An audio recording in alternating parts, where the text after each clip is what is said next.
Ravens Wrap is sponsored by Bud Light, jctickets.net, Geico Insurance, Donaway Furniture, Ocean City Golf Club, RussellStreetReport.com, Comfort Inn Gold Coast, Holiday Inn Express, the original Green Turtle, hosted by the Blue Ox Bar and Grill. And welcome in. It's the original Green Turtles Ravens Wrap Show right here on Comcast Beach TV and Delmarva's Rock Radio, the strongest Ravens signaled affiliate on Delmarva, 93.5 The Beach. We are broadcasting from the Ravens Room at the Blue Ox 127th Street Coastal Highway in Ocean City with Ravens Roost 44. Give yourselves a hand. There you go.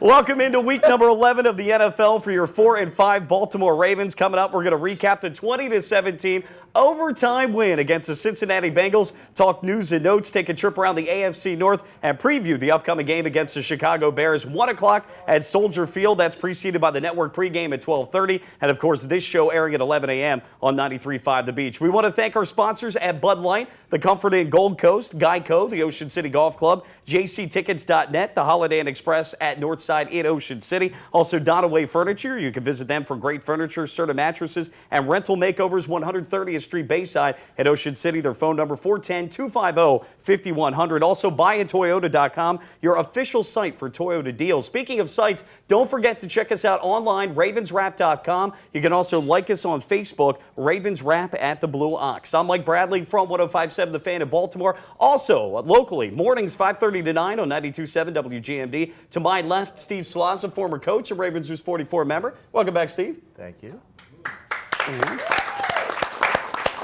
To his left, editor-in-chief of Baltimore's best 5 years plus running, RussellStreetReport.com. Tony Lombardi, thanks for joining us. My pleasure. Good to be here. And I thought I had a crazy work schedule, but this guy has as crazy, if not a crazier work schedule than me, making an appearance for the first time this year. He was with us last year. And congrats on your new gig here from the show with J.J. Roth from 10 to 3 on Ocean 98. Well, J.J., welcome back, sir. Well, guys, let's set the scene of the game here. The Ravens coming in at 3-5, the Cincinnati Bengals at 6-3. The Ravens really didn't have any notable inactive players other than maybe defensive tackle Brandon Williams. For the Bengals, some key losses in the game in terms of coming in. They were without tight end Jermaine Gresham and linebacker Ray Malaluga. Guys, I'll start out. You know, John Harbaugh said this last year after the Super Bowl, and he might have said it after a couple of regular season games. It's never pretty, it's never perfect, but it's us. And boy, you take a look at the stats. If somebody just looked at that alone, minus the scoreboard, they'd say there's no way the Ravens win that game yet. Steve, they found a way to win. It was a typical Ravens game, and the crowd coming into the game was not really the crowd you usually expect in Baltimore. But as the game got going, I think when you look at the game, the Ravens played excellently defensively. Offensively, not so much. But I think the Ravens are a different team when they get a lead, and they were up 17-0, and they were able to get 5 sacks in the second half and hold on for what was a very memorable game. No question. Yeah, I think you could take that quote from Brian Billick, too. I'm sure he said it somewhere along the line. Yeah. It looked very reminiscent of a 2003 Kyle Bowler-led Baltimore Ravens team. It also was reminiscent of the team that went 21 straight quarters without a touchdown. Yeah. So it was a very defensively oriented play game. When I sat there after the game and just thought about what I had just seen, I thought the Cincinnati Bengals and the Baltimore Ravens took the NFL back 50 years. It was just a poorly played game on offense anyway.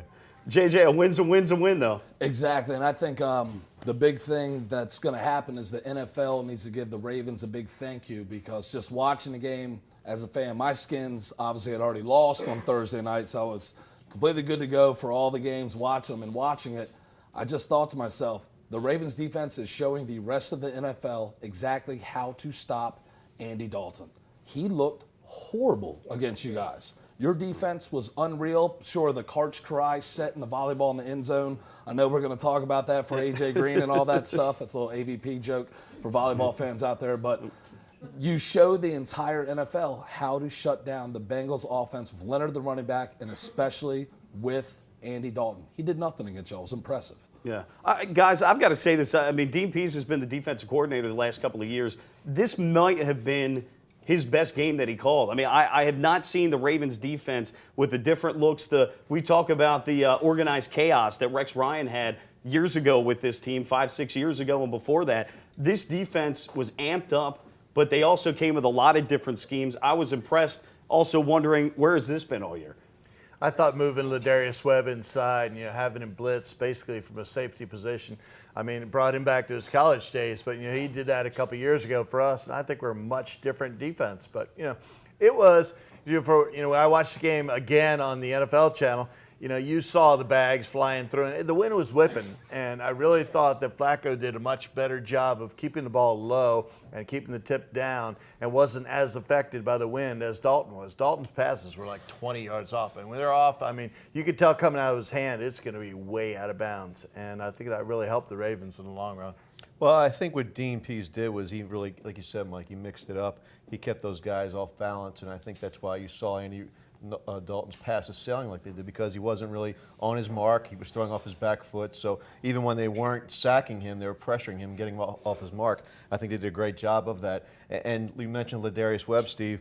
I think that he probably played the best single game that a Baltimore Ravens cornerback has ever played, bar none.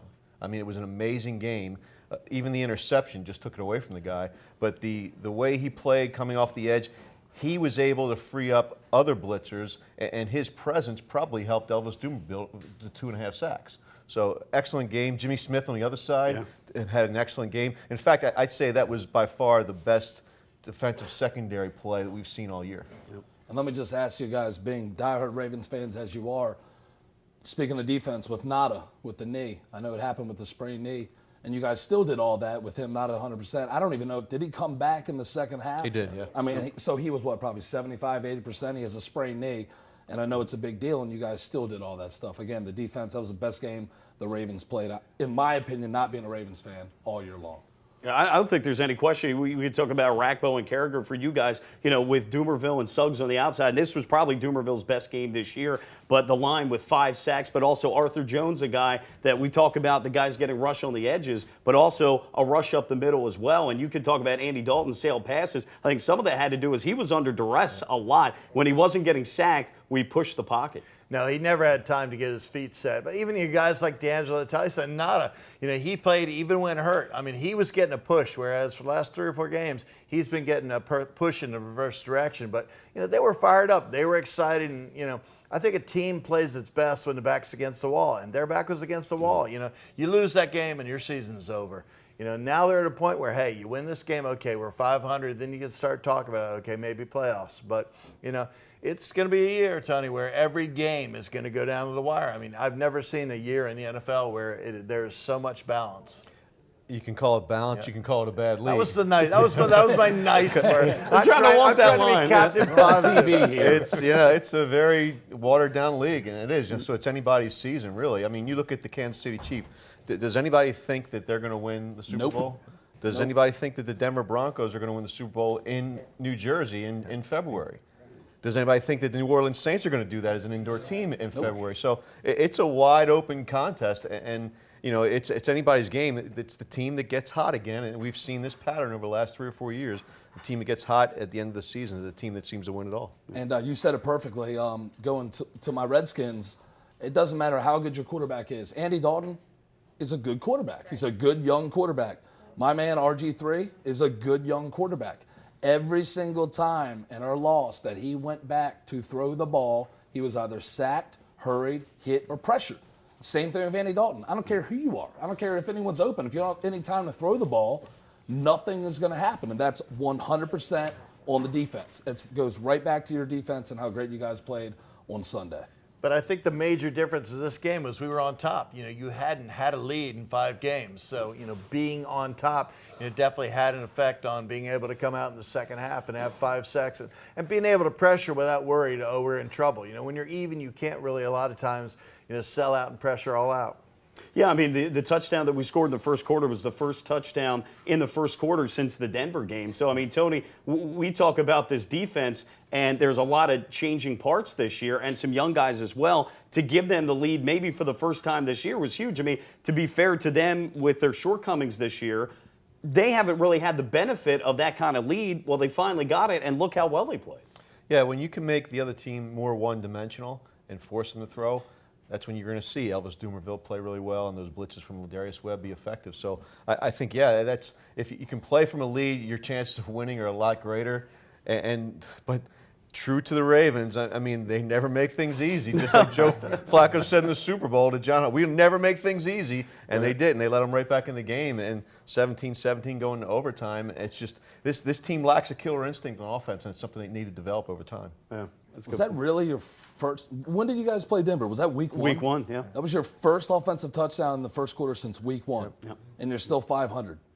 Just about. Almost. Yeah. I think you're good. Yeah. Well, the Ravens gaining just 189 yards of offense in Sunday's overtime win, folks, against the Bengals. It was the second lowest yardage total for a winning team this season. The only team that won with a lower amount was the Seattle Seahawks with 135 yards. I think that was that Thursday night affair against St. Louis, who, by the way, was out there without their starting quarterback, Sam Bradford, who's out for the year. So, again, it's never pretty, it's never perfect, but it's us, John Harbaugh. But at the end of the day, we'll take the W. And more times than not in these kind of games, guys, we have gotten the W. And say all you want about John Harbaugh, if you can put one characteristic on a John Harbaugh coach team, it's resiliency. They definitely believe in him, and they're playing hard for him. And thank God, because we needed it. We needed every second of that. And when you go back and you look at the tape, there were situations where, I mean, you're in field goal range twice, and one time you throw an interception, another time you have a ball batted out of your hands. Third time you end up throwing a ball that I really think Torrey Smith misplayed in the wind. He took the wrong angle. Whereas if he had just close. If he kept running straight, you can say, yeah, it was overthrown. But if he had run like he usually did, but regardless, you've got to think that out of the 3, you're going to have 1 touchdown, and it just didn't happen. Yeah. Got about 30 seconds here. Well, yeah, you've got to put points on the board once you get into field goal range, and we've seen. Unfortunately, we've seen that bad habit of Joe Flacco in the last few games where we've been in field goal range and he's taken a sack or just that interception the other day was just ridiculously bad. I mean, you can't do that. You're a 6-year quarterback and you're paid $120 million. You got to make better decisions than that. More to come. It's the Ravens Wrap Show on Comcast Speech TV at Delmarva's Rock Radio 93.5 The Beach. We're back next. Get it here.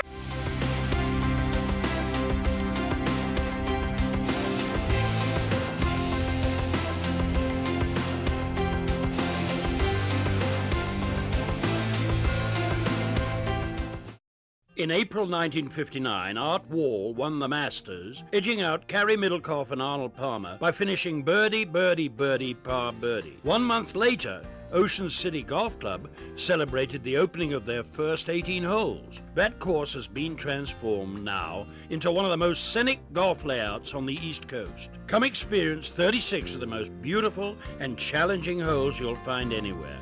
Ocean City Golf Club in Ocean City, Maryland. Like 33rd Street was to Colt fans, Russell Street will become legendary for future generations of Raven fans. Not only is Russell Street the team's address on Sunday, it's now home to the website voted Baltimore's best 5 years in a row. You've known them as Ravens247.com for years, and now you'll love them as RussellStreetReport.com for many more. There's nothing else like it for Baltimore football fans. Trust me, RussellStreetReport.com. Baltimore's home for football 24/7. Welcome to the Comfort Inn Gold Coast. Conveniently located just 1 block from the beach and adjacent to shopping at the Gold Coast Mall and the movie theater. Newly renovated and open year-round with a marvelous bayfront view. Visit us on the web at comfortgoldcoast.com and see our hot deals and great golf packages, or simply call our direct reservation line to plan your stay.